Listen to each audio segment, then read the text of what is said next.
የእርሱን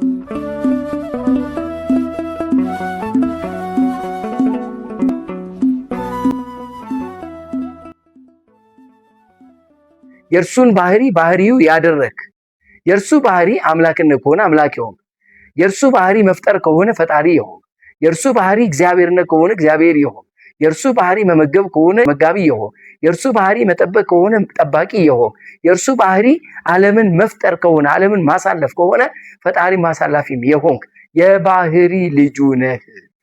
በስመ አብ ወወልድ ወመንፈስ ቅዱስ አሐዱ አምላክ አሜን።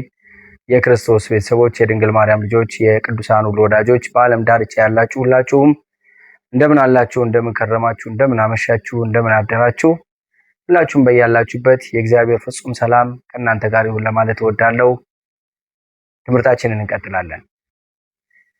በባለፈው የምዕራፍ 1 ትምህርታችን ምዕራፍ 1 ክፍል 1 ላይ ብለን እንደጀመርነው የጌታችን የመድኃኒታችን የኢየሱስ ክርስቶስ የባህሪ አምላክነት በምስጢረ ሥላሴ እንደ እግዚአብሔር ፈቃድ እንዲሁ የእግዚአብሔር ልጅ በመሆኑ አምላክ ነው የሚለውን ሁለተኛውን ክፍል እንመለከታለን። ምዕራፍ 1 ክፍል 2 ኢየሱስ ክርስቶስ የእግዚአብሔር ልጅ በመሆኑ አምላክ ነው የሚለውን እናያለን። ተከታተሉ። ይህንን ዩቲዩብ ላይክ፣ ሼር፣ ሰብስክራይብ ያደረጋችሁ መከታተላችሁን እንዳትዘነጉ። እንቀጥላለን። አሁን የሰው ልጆችም የእግዚአብሔር ልጆች ተብለዋል። ቢሆንም ከክርስቶስ የእግዚአብሔር አብ የባህሪ ልጅነት ጋር የሚወዳደርና የሚነጻጸር ግን አይደለም። ለምሳሌ የሰው ልጆች የእግዚአብሔር ልጆች የተባሉበትን ስናይ ዘፍጥረት ምዕራፍ 6 ቁጥር 2 ላይ እንዲህ ይላል፣ የእግዚአብሔር ልጆችም የሰው ልጆች ሴቶችን መልካም እንደሆኑ አዩ ይላል። በዚህ ምንባብ የእግዚአብሔር ልጆች የተባሉት የሴት ልጆችና ልጁም ሄኖስ መሆናቸውን ነው። በእግዚአብሔር ስም የሰው ልጆች መጠራት የጀመሩበት ጊዜ ነው። እግዚአብሔር በነቢዩ በኢሳይያስ እንዲህ ይላል፣ ልጆችን ወለድሁ አሳደግሁ እነርሱ ግን አመጹብኝ ይላል። ልጆችን ወለድሁ አሳደግሁ እነርሱ ግን አመጹብኝ። ይህን የሚለው ማን ነው? እግዚአብሔር ነው። በኢሳይያስ አድሮ ልጆችን ወለድኩ አለ። በመንፈስ የተወለዱ ልጆችን ወለድኩ ብሎ ጠየቃቸው። አሳደግኩም አለ። በመንከባከቡ በመጠበቁ በመግቦቱ ሁሉ አሳደግኩኝ ይላል። ነገር ግን እነሱ አመጹብኝ ሲል የተናገረው ስለ ሰው ልጆች ነው። ኢሳይያስ ምዕራፍ 1 ቁጥር 2 ላይ በሌላም ቦታ ደግሞ እንደዚሁ ይላል፣ አቤቱ አንተ አባታችን ነህ ስምህም ታዳጊያችን ነው ተብሎ ተጽፎ ይገኛል። ኢሳይያስ ምዕራፍ 63 ቁጥር 16 ላይ ኦሪት ዘጸአት ላይ እስራኤል የበኩር ልጄ ነው ይላል። እስራኤል የበኩር ልጄ ነው። ዘጸአት ምዕራፍ 4 ቁጥር 22 ላይ በመጽሐፈ ምሳሌ ልጄ ሆይ ልብህን ስጠኝ በማለት ይናገራል። ምሳሌ ምዕራፍ 23 ቁጥር 26። በሐዲስ ኪዳንም በብዙ ሁኔታ እግዚአብሔር አባታችን ሆይ ተብሏል። ጌታችን ኢየሱስ ክርስቶስ ባስተማረውም ጸሎት በሰማይ የምትኖር አባታችን ሆይ ብለን እንጠራዋለን። እግዚአብሔር የሰው ልጆች ሁሉ አባት ነው። በማቴዎስ ወንጌል ምዕራፍ 6 ቁጥር 9 ላይ የሰማይ አባታችሁ የሚለውም ሐረግ እንዲሁ የክርስቶስን ልጅነትና የኛን ልጅነት ከእግዚአብሔር ጋር ያለውን ግንኙነት ይለየዋል። የሰማይ አባታችሁ ይላል። ስትጸልዩ አባታችን ሆይ በሉ በማለት ተናግሯል። በእነዚህ ሁሉ እንግዲህ የመጽሐፍ ቅዱስ ምንባባት መሰረት ሰው የእግዚአብሔር ልጅ እየተባለ ቢነገርለትም ልጅነቱ በሃይማኖት ወይም በፍቅር የሆነ የጸጋ ልጅነት እንጂ በምንም መንገድ የባህሪ ልጅነት መሆን አይችልም ማለት ነው። አንደኛው የሚቻለው በምንድነው? በእምነት የእግዚአብሔር ልጅ መሆን ይቻላል። ስለዚህ ይህንን ሲገልጽልን ዮሐንስ ወንጌል ምዕራፍ 1 ቁጥር 12 ላይ ምን አለ? ወደ ገዛ ወገኖቹ መጣ፣ የገዛ ወገኖቹም አልተቀበሉትም። ነገር ግን ለተቀበሉት ሁሉ በስሙ ለሚያምኑትም ለእነርሱ የእግዚአብሔር ልጆች የሆኑ ዘንድ ስልጣንን ሰጣቸው አለ። ይሄ የጸጋ ልጅነት ነው። ይሄ የጸጋ ልጅነት ነው። ይሄ በእምነት የምናገኘው ልጅነት ነው ማለት ነው። ይህንን ሲገልጥ ሐዋርያው ቅዱስ ዮሐንስ በመጀመሪያ መልእክቱ ላይ እንዲህ ይላል፣ የእግዚአብሔር ልጆች ተብለን ልንጠራ አብ እንዴት ያለውን ፍቅር እንደሰጠን እዩ ይላል። የእግዚአብሔር ልጆች ተብለን እንድንጠራ ወይም ልንጠራ አብ እንዴት ያለውን ፍቅር እንደሰጠን እዩ። በማን? በልጁ በኢየሱስ ክርስቶስ። በልጁ በኢየሱስ ክርስቶስ ምክንያት የአብ ልጅ ተብለን የእግዚአብሔር ልጆች ተብለን እንድንጠራ ስልጣን ተሰጥቶናል። አንደኛ ዮሐንስ ምዕራፍ 3 ቁጥር 1 ላይ ይላል። ስለዚህ ከሃይማኖት ቀጥሎ የእግዚአብሔር ልጆች ተብለን እንድንጠራ የሚያስችለን እርሱ ለእኛ ያለው ፍቅር ነው። የመጀመሪያው በሃይማኖት በእምነት፣ ሁለተኛው ለእኛ ባለው ፍቅር ማለት ነው። ስለዚህ ልጆቹ ተብለን እስክንጠራ ድረስ ወዶናል ማለት ነው። ስለዚህ የጸጋ ልጅነት ሲናገር ሐዋርያው ቅዱስ ጳውሎስ ነገር ግን የመንፈስ በኩራት ያለን ራሳችን ደግሞ የሰውነታችን ቤዛ የሆነውን ልጅነት እየተጠባበቅን ራሳችን በውስጣችን እንቃትታለን ይላል። እግዚአብሔር የበኩር ልጅነትን ሰጥቶን ማለት ብኩርናን ሰጥቶን ማለት ነው። ብኩርናን ሰጥቶን ሮሜ ምዕራፍ 8 ቁጥር 23 ላይ እንግዲህ ይህም ቀድሞ በኃጢአት ምክንያት የታጣው የጸጋ ልጅነት እንደተመለሰልን ነው። እንደ አዲስ ፍጥረት ፈጠረን ብሎ እንደተናገረ ማለት ነው። ስለዚህ ልጅ ሳይሆን ልጅ መባል የተሰጠው ሁሉ የጸጋ ወይም የመንፈስ ቅዱስ የጸጋ ልጅነት መሆኑ በግልጽ መታወቅ አለበት ለማለት። እንግዲህ ምንም እንኳን የእግዚአብሔር ልጆች ብንባልም ገና ደግሞ ባሮች ወይም አገልጋዮች ነን። ጌታችን ኢየሱስ ክርስቶስ ይህን አስመልክቶ ሲያስተምር እንደዚህ አለ፣ የታዘዛችሁትንም ሁሉ ባደረጋችሁም ጊዜ የማንጠቅም ባሪያዎች ነን፣ ልናደርገው የሚገባንን አድርገናል በሉ በማለት ይናገራል። የሉቃስ ወንጌል ምዕራፍ 17 ቁጥር 10 ላይ እንግዲህ ቅዱሳን ሁሉ ባሮች ተብለዋል። እንግዲህ ልጆች ነን፣ ግን የእግዚአብሔር ደግሞ ስንባል ባሮች ነን፣ አገልጋዮች ነን ማለት ነው። በዘመኑ በሚገባ የተጋደለውንና በትሩፋቱ ለመንግስተ ሰማያት የበቃውን ሰው ጌታችን መድኃኒታችን ኢየሱስ ክርስቶስ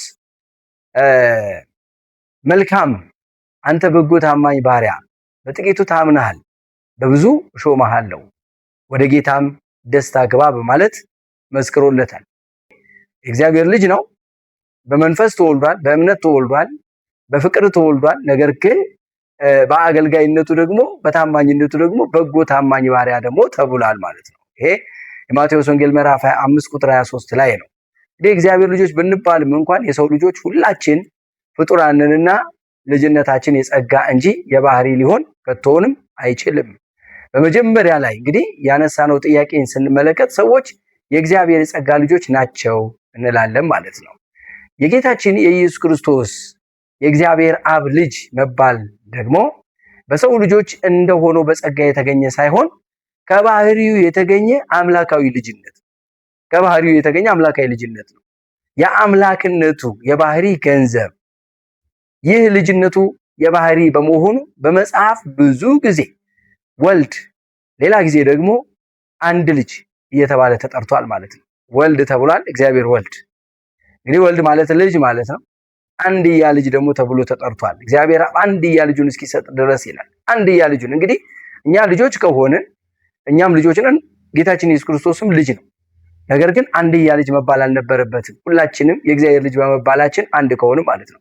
ስለዚህ የኢየሱስ ክርስቶስ ልጅነት የባህሪ ልጅነት ነው። ይህም ልጅነቱ እንግዲህ እንደማንኛውም ሰው ልጅነት ያለ አለመሆኑን ያረጋግጥልናል ማለት ነው። ልዩነት በደንብ እንድትይዙ የሚያስፈልገው ልዩነቱ ታዲያ ምንድነው ከተባለ ኢየሱስ ክርስቶስ የእግዚአብሔር አብ የባህሪ ልጁ ከተባለ የእግዚአብሔር ልጅ እግዚአብሔር ነው። የአምላክ ልጅ አምላክ ነው ማለት ነው።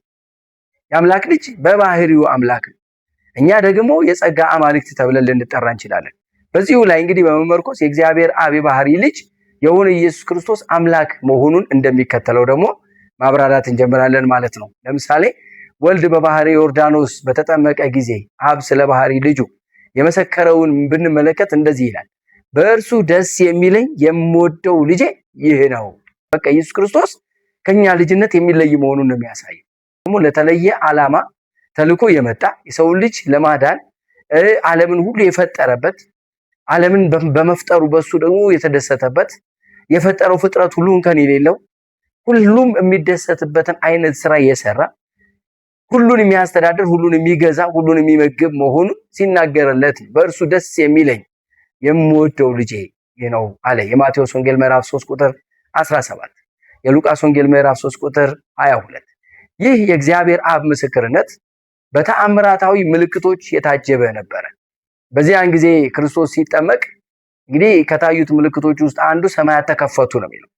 ሰማያት ተከፈቱ። አሁን ለሰው ልጅ እንግዲህ ለንግግሩ ዝም ብለን ስናስብ ሰማይ ተከፈተ ካልን እንደዚህ ክፍትን የሚል እንደ በር እንደ መስኮት የሚመስለናል፣ እንደ መጋረጃ አይደለም።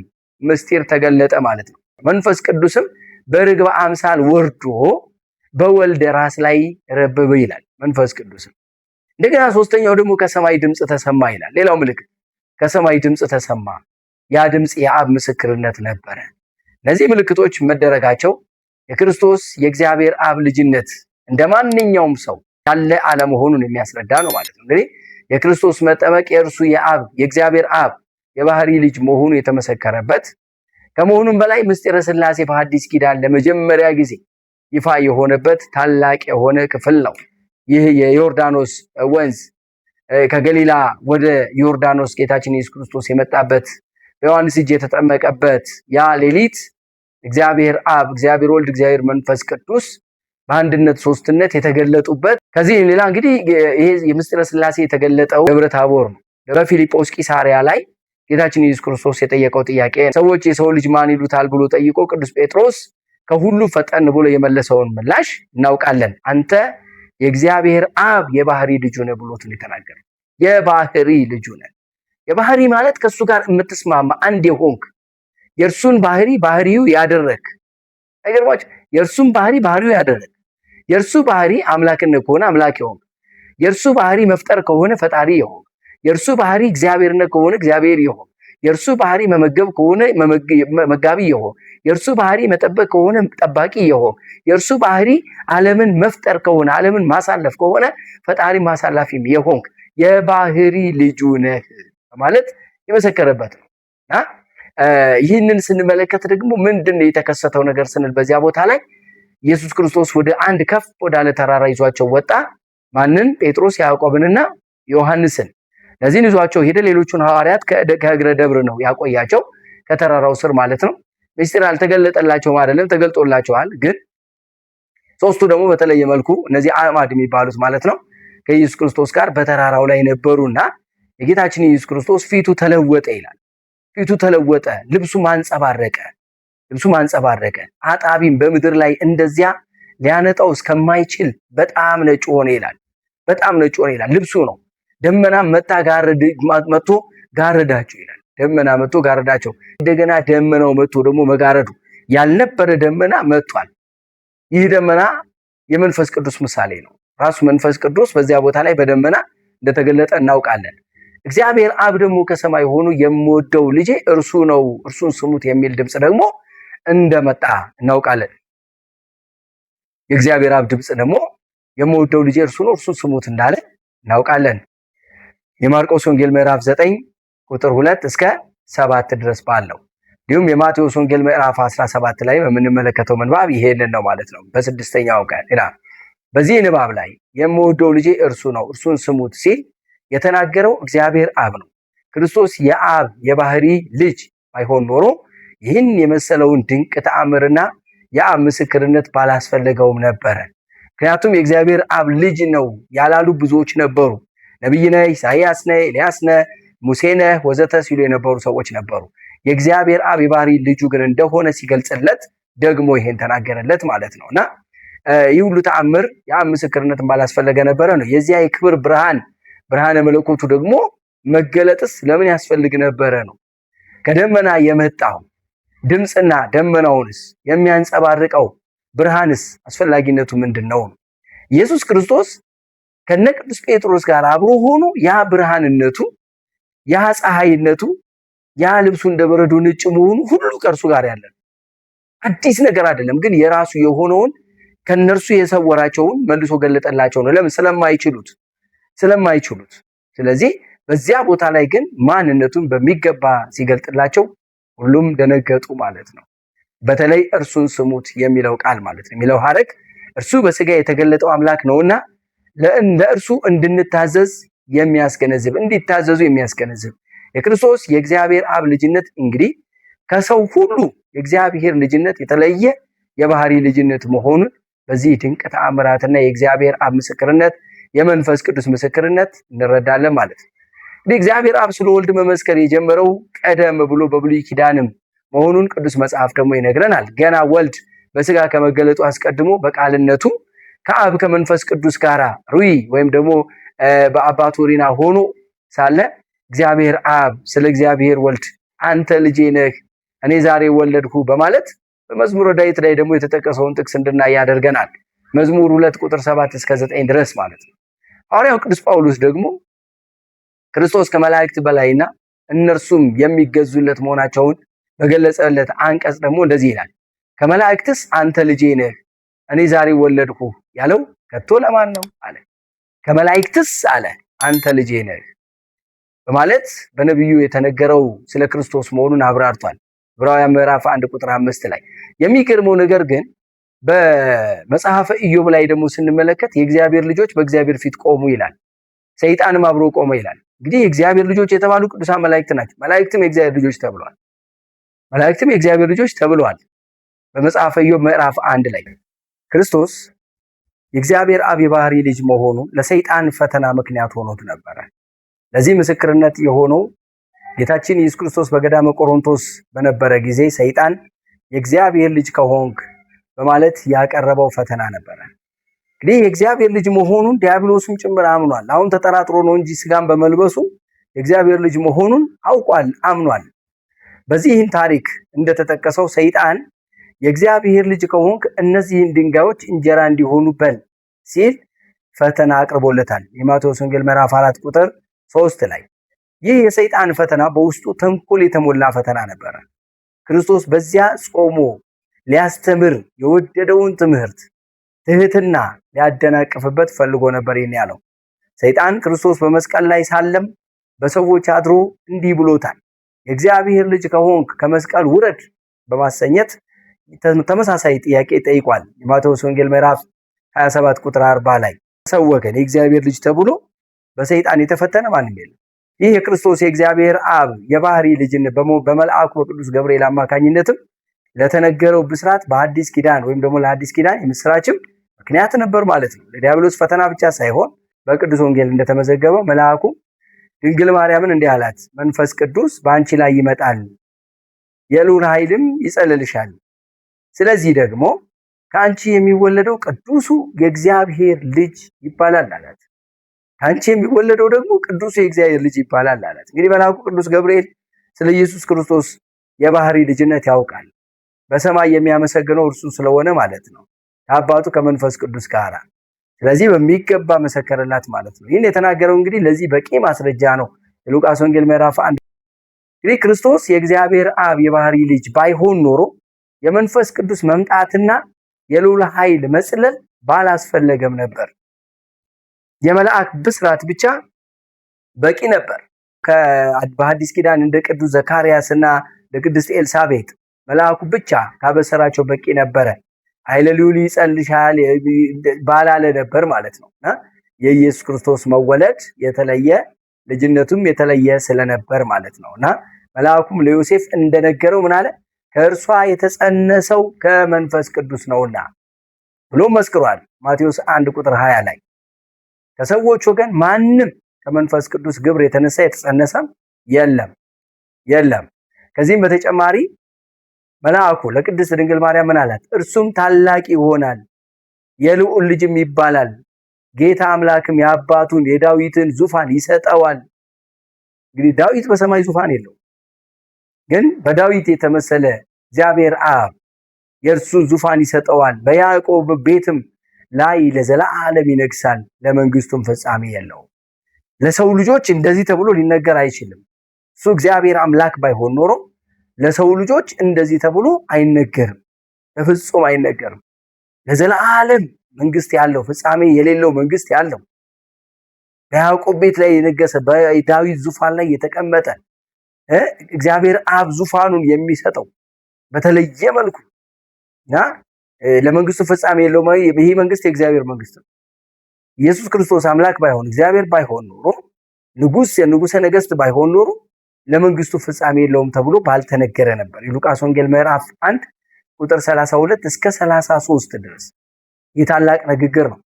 ትንቢተ ኢሳይያስ ምዕራፍ 9 ቁጥር 6 ላይ የተናገረውን ቃል ደግመን እንየው። ሕፃን ተወልዶልናል፣ ወልድም ተሰጥቶናል። አሁን ከማን ነው ተወልዶልናል ካለ የእግዚአብሔር አብ ልጅ የድንግል ማርያም ልጅ መሆኑን እየተናገረልን ነው።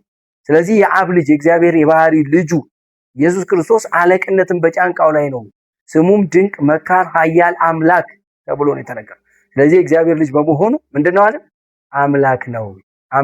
የልዑል ልጅ መባሉ አምላክነቱን የሚገልጥና ልጅነቱም የባህሪ መሆኑን ያረጋግጣል ነው። በነቢዩ ዳንኤልም ሰው ልጅ የሚመስል ከሰማይ ደመናት ጋር መጣ፣ ወገኖችና አሕዛብ በልዩ ልዩ ቋንቋም የሚናገሩ ሁሉ ይገዙለት ዘንድ ግዛትና ክብር መንግስትም ተሰጠው። ግዛቱም የማያልፍ የዘላለም ግዛት ነው፣ መንግስቱም የማይጠፋ ነው በማለት ተናገረ። የመልአኩ የቅዱስ ገብርኤል ቃል ቀጥታ በቃል በቃል ከነቢዩ ዳንኤል ጋር ተመሳሳይ ነው። ትንቢተ ዳንኤል ምዕራፍ 7 ቁጥር 13 እስከ 14 ባለው ላይ ማለት ነው። እንግዲህ የእግዚአብሔር የባህሪ ልጅነቱንና አምላክነቱን የሚገልጥ ማስረጃ ነው። ይሄ በምሳሌ ተጽፎ የምናገኘውም የክርስቶስ የባህሪ አምላክነትም እንዲሁ ነው የሚናገርን ማለት ነው። ወደ ሰማይ የወጣ ከሰማይስ የወረደ ማን ነው ይላል። ከሰማይስ የወረደ ወደ ሰማይ ሲወጣ ማን ነው? ነፋሳትን ሁሉ የሚሰበስባቸው ውሃዎችንም እንደ መጎናጸፊያ የሚጠቀልላቸው የምድር ዳርቻዎች ሁሉ የመሰረተ እርሱ ስሙ ማን ነው? የልጁስ ስም ማን ነው? ማን ያውቃል ይላል መጽሐፈ ምሳሌ ምዕራፍ 30 ቁጥር 4 ላይ ማለት ነው። እንግዲህ ይህን ሁሉ ማድረግ ስለሚቻለው ልዑል እግዚአብሔርና ስለ ባህሪ ልጁ የተነገረ መሆኑ ግልጥ ነው። ይህም በራሱ ክርስቶስ የእግዚአብሔር አብ የባህሪ ልጅ መሆኑንና ማንም በስጋዊ ዕውቀት ሊያውቀው ሊመረምረው የማይቻለው አምላክነት እንደሆነ ሲያስረዳ ይህን ቃል ተናግሯል ማለት ነው። የማቴዎስ ወንጌል ምዕራፍ 14 ቁጥር 25 እስከ 33 በዚያ በባህር ላይ መራመድ ሲጀምር ማለት ነው። እንግዲህ በባህር ላይ እየተራመደ ሲሄድ አይቶ ቅዱስ ጴጥሮስ እርሱም እንዲሄድ ይፈቅድለት ዘንድ ጌታን ጠየቀው ይላል። በጠየቀው ጊዜ መራመድ ከጀመረ በኋላ ግን ቅዱስ ጴጥሮስ መስጠም ሲጀምር ጌታ ሆይ ብሎ ጮኸ ማለት ነው። ጌታችን ኢየሱስ ክርስቶስም እጁን ይዞ አወጣው አዳነውና ያዩት የተመለከቱት ሁሉ ይላል በዚያ በታንኳይቱ ውስጥ የነበሩት በእውነት የእግዚአብሔር ልጅ ነህ ብለው ሰገዱለት ነው የሚለው። ሁሉን የፈጠረ ሁሉን የሚገዛ ሁሉን ማድረግ የሚችል እርሱ እግዚአብሔር አብ የባህሪ ልጁ ስለሆነ ይህ ሁሉ ተከናወነለት ማለት ነው። ሐዋርያው ቅዱስ ናትናኤልም ክርስቶስ ድንቅና ልዩ አምላክ የእግዚአብሔር ልጅ መሆኑን መመስከሩ በቅዱስ መጽሐፍ ተመዝግቦ እናገኛለን። ጌታችን ኢየሱስ ክርስቶስ ናትናኤልን ፊልጶስ ሳይጠራህ ከበለስ በታች ሳለህ አውቅሃለሁኝ አየሁህ አለው።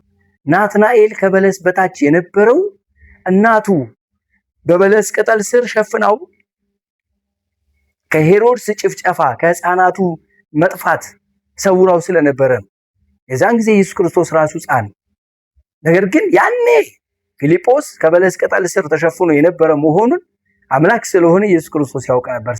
በዚህን ጊዜ ናትናኤል ክርስቶስ የማይታየውን የማየት ያለፈውንና የሆነውን ሁሉ የማወቅ ኃይል ያለው አምላክ መሆኑን በተረዳ ጊዜ ምን አለ? መምህር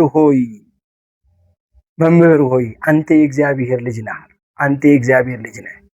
ዮሐንስ ወንጌል ምዕራፍ 1 ቁጥር 49 እስከ 50። ናትናኤል ይህን መናገሩ ከእርሱ የተሰወረ ነገር አለመኖሩንና መለኮታዊ ባህሪውን ከመረዳቱ የተነሳ የእግዚአብሔር የባህሪ ልጅ መሆኑን ለመመስከር ነው። ጌታችን ኢየሱስ ክርስቶስም ይህን ምስክርነቱን ተቀብሎ የናትናኤልን እምነት ሲያረጋግጥለት እንዲህ አለው፣ ከበለስ በታች አየሁ ስላልሁ አመንህን አለው። ከዚህ የሚበልጥ ነገር ታያለህ። አይገርማችሁም? ከዚህ የሚበልጥ ነገር ማሳየት የሚችል ገና ወደፊት የሚከናወነውን ነገር የሚናገር እርሱ አድራጊ እንደሆነ እርግጠኛ ሆኖ ሲነግረው ከዚህ የሚበልጥ ታያለህ። በጣም የሚገርመው ነገር ደግሞ ምንድነው? ከዚህ የሚበልጠው ነገር እውነት እውነት እላችኋለሁ ሰማይ ሲከፈት የእግዚአብሔርን መላእክት በሰው ልጅ ላይ ሲወጡና ሲወርዱ ታያላችሁ አለ። በሰው ልጅ ላይ ሰው ልጅ ብሎ ራሱን ጠርቶ ማለት ነው። ዮሐንስ 1 ቁጥር 51 እስከ 52። ይህ እንግዲህ የክርስቶስ ልጅነት የባህሪ አምላክ መሆኑን የሚያረጋግጥልን ነው። ሌላው ልክ እንደዚሁ ማለት ነው። የመቶ አለቃውም ከእርሱ ጋር ኢየሱስን የሚጠብቁ መናወጡንና የሆነውን ነገር አይተው ይህ በእውነት የእግዚአብሔር ልጅ ነበረ ብለው እጅግ ፈሩ በማለት ይናገራል። የማቴዎስ ወንጌል ምዕራፍ 27 ቁጥር 54 ላይ፣ ማርቆስ ወንጌል ምዕራፍ 15 ቁጥር 38 እስከ 39። እንግዲህ ይሄ ጌታችን ኢየሱስ ክርስቶስ ከተሰቀለ በኋላ የታየው ተአምር ነው። እውነት የእግዚአብሔር ልጅ ነበር በማለት እንግዲህ ይህ ሁሉ ምንድነው? ለማመናቸው ለመፍራታቸውና ለማመናቸው ለምስክርነታቸው ምክንያት የሆነው የምድሪቱ መናወጥና ከ6 እስከ 9 ሰዓት ድረስ ጨለማ መሆኑ፣ ፀሐይ መጨለሟን፣ ጨረቃ ደም መምሰሏን፣ በዚህም ተፈጥሮን የሚያናውጥና የሚለውጥ ፍጥረትን የሚገዛ የባህሪ ልጅ መሆኑን እናውቃለን በማለት እንደመሰከሩ እናያለን። እንግዲህ መጥምቀ መለኮት ቅዱስ ዮሐንስም እኔ ምን አለ? እኔ አላውቀውም ነበር አለ። እኔም አላውቀውም ነበር፣ ዳሩ ግን በውሃ አጠምቅ ዘንድ የላከኝ እርሱ መንፈስ ሲወርድበትና ሲኖርበት የምታየው በመንፈስ ቅዱስ የሚያጠምቅ እርሱ ነው አለኝ። እኔም አይቻለሁ፣ እርሱም የእግዚአብሔር ልጅ እንደሆነ እመሰክራለሁ በማለት ተናገረ። በጣም ይገርማል በእውነት።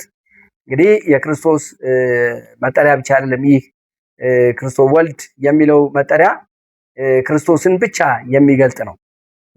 የዮሐንስ ወንጌል ምዕራፍ 1 ቁጥር 33 እስከ 34 ይህ የመጥምቀ ዮሐንስ ምስክርነት የክርስቶስን አምላክነት የሚያስረዳና ከተአምራት በኋላ የተነገረ በመቀጠልም መጥምቁ ዮሐንስ አንድ ሰው ከእኔ በኋላ ይመጣል፣ ከእኔም በፊት ነበረና ከእኔ ይልቅም የከበረ ሆኗል ብዬ ስለ እርሱ ያልሁት ይህ ነው በማለት ሕያው የባህሪ አምላክ ወልደ አምላክ መሆኑን መስክሮለታል። ዮሐንስ 1 ቁጥር 30 ይህን የተናገረው እንግዲህ ክርስቶስ ከእርሱ 6 ወራት ዘግይቶ የተወለደ በመሆኑ ከእኔ በፊት የነበረ ያለው ደግሞ የአምላክነቱን ምስክርነት ሲሰጥ ነው።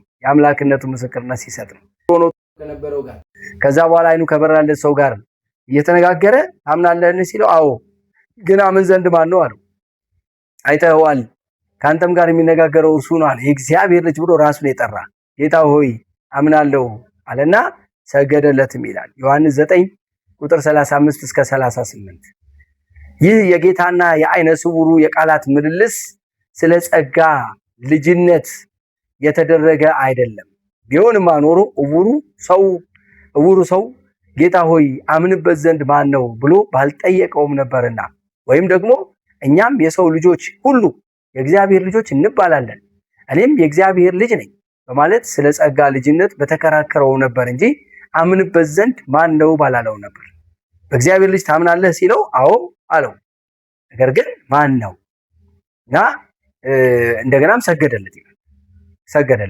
ይሄ ትልቅ ምስክርነት ነው። እንግዲህ ይህም ኢትዮጵያዊ ጃንደረባም ደግሞ ስንመለከት በሐዋርያት ሥራ ምዕራፍ 8 ላይ ኢትዮጵያዊም ጃንደረባ ታምናለህን? በፍጹም ልብህ አለው። በፍጹም ልብህ ብታምን ትችላለህ ብሎ ቅዱስ ፊልጶስ ጠይቆታል። ተፈቅዶልሃል። እርሱም መልሶ ምን አለ? ኢየሱስ ክርስቶስ የእግዚአብሔር ልጅ እንደሆነ አምናለሁ አለ። የሚገርም ነው። ሐዋርያት ሥራ ምዕራፍ 8 ቁጥር 26 እስከ 38 ይህ ታላቅ የሆነ የእግዚአብሔር ቃል ነው። እንዲሁም ለማርታ ባስተማራቸውም ጊዜ ደግሞ ጌታችን ኢየሱስ ክርስቶስ ምን አለች? እርሷም አዎን ጌታ ሆይ አንተ ወደ ዓለም የመጣህ ክርስቶስ የእግዚአብሔር ልጅ እንደሆን እኔም አምናለሁ አለች። ስለዚህ ኢየሱስ ክርስቶስ የእግዚአብሔር ልጅ በመሆኑ አምላክ ነው። ዮሐንስ 11 ቁጥር 25 እስከ 27። እንዲሁም ማርታ ምን አለች? ወደ ዓለም የሚመጣው በሚል ነው የተናገረች። ወደ ዓለም የሚመጣው ይሄ ከየት ዓለም? ከሰማይ ሰማያት ወደ ዓለም የሚመጣው የሰው ልጆች ከዚሁ ዓለም ነው ያሉት። እሱ ግን ወደ ዓለም ነው የሚመጣው። ይለያል። ያጥሮን ላለችው ቤተክርስቲያን መልአክ እንዲህ ብለህ ጻፍ ተብሎ እንደተነገረው ደግሞ እንደ እሳተ ነበልባል የሆኑ አይኖች ያሉት በእቶንም የነጠረ የጋለ ናስ የሚመስሉ እግሮች ያሉት የእግዚአብሔር ልጅ እንዲህ ይላል በማለት ተናግሯል። እንዴት አድርጎ እንደገለጠው ታያላችሁ። ራእይ ምዕራፍ 2 ቁጥር 18። በተጨማሪም ለደቀ መዛሙርቱ እንዲህ አላቸው፣ ሂዱና አሕዛብን ሁሉ በአብ በወልድ በመንፈስ ቅዱስም እያጠመቃችሁ ደቀ መዛሙርቴ አለ። አሁን በማን የሚጠመቁት? በአብ በወልድ በመንፈስ ቅዱስ። ግን ምንድን ናቸው? ደቀ መዛሙርቴ አድርጓቸው በማለት ነው የሚናገር።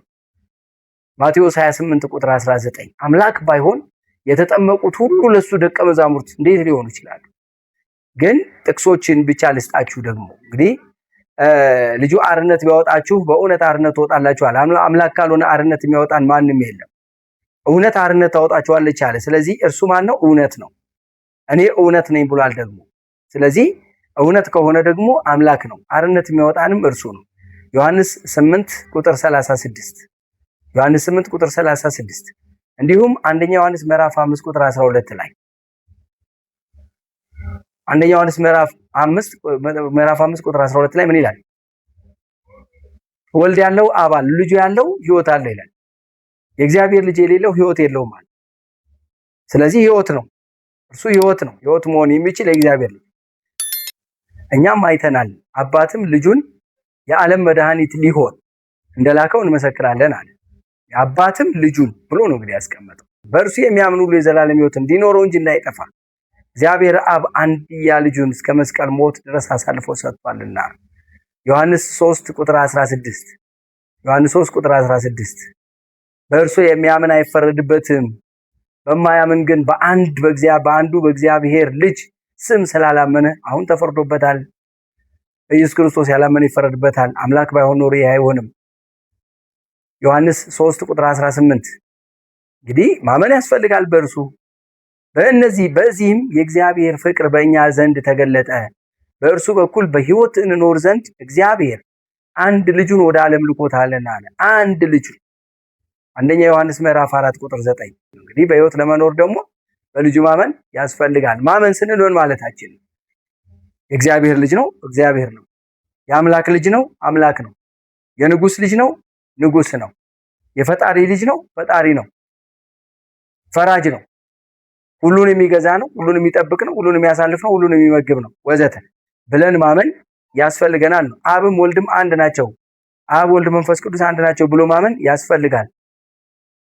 ዮሐንስ 1:14 ዮሐንስ 1:14 ይህ ከክብር የተሞላ ነው። ለዚህን ሁሉ ነገሮች ተመልክተናል። በእውነት ወንጌላዊው የሚነግረን ክርስቶስ የእግዚአብሔር አንድ ልጅ በመሆኑ መለኮታዊ ክብር የተሞላ ክብርን የሚያድል በባህሪው የከበረ መሆኑን ጭምር ማለት ነው። ስጋን ተዋህዶ ሰው በመሆኑ መለኮታዊ ክብሩ ያልተለወጠ የባህሪ አምላክ መሆኑንም መረዳት ያስፈልጋል። እንግዲህ የእግዚአብሔር ልጅ እየተባለ የሚጠራው ሰው የሆነው እሱ ቃል ኢየሱስ ክርስቶስ የባህሪ ልጅ መሆኑንና ከዚህም የተነሳ የእግዚአብሔር አንድ ልጅ መባሉ አምላክ መሆኑን በሚገባ አረጋግጠናል።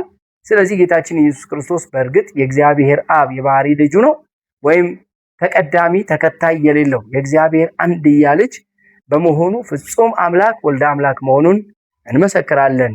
የዛሬው ክፍል ትምህርታችን ሁለተኛው ይህንን ይመስላል። ስለነበረን ጊዜ ሁሉ እግዚአብሔር ስሙ የተመሰገነ ይሁንልን። በኋለኛው ዘመን ስለ ሰው ልጅ ፍቅር እኛን ከፍ ያረገ ወርዶ ከመቃብር